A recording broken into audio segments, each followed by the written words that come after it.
লক্ষ্য স্থির থাকলে গন্তব্যে পৌঁছানো যায়।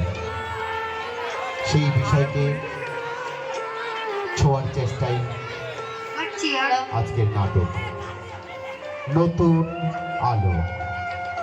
আজকের নাটক নতুন আলো পরিবেশনায় এবং নির্দেশনায় আমাদের মাননীয় শিক্ষক হাসানুজ্জামান মহাশয়।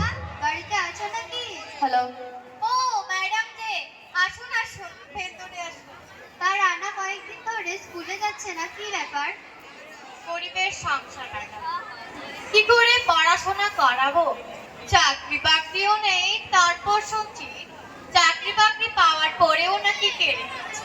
না না রানার মা, পড়াশোনা শুধু চাকরির জন্য নয়, পড়াশোনা মানুষকে সৎ আর সাহসী করে তোলে।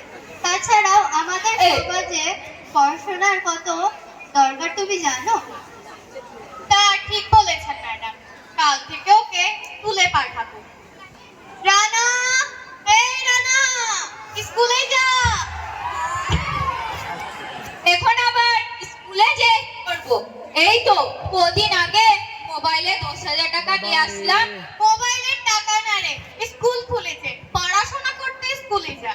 দূর ছাই, লকডাউনের সময়টাই ভালো ছিল, অনলাইনে ক্লাস ফাঁকি দিয়ে ফ্রি ফায়ার তো খেলতে পারছিলাম।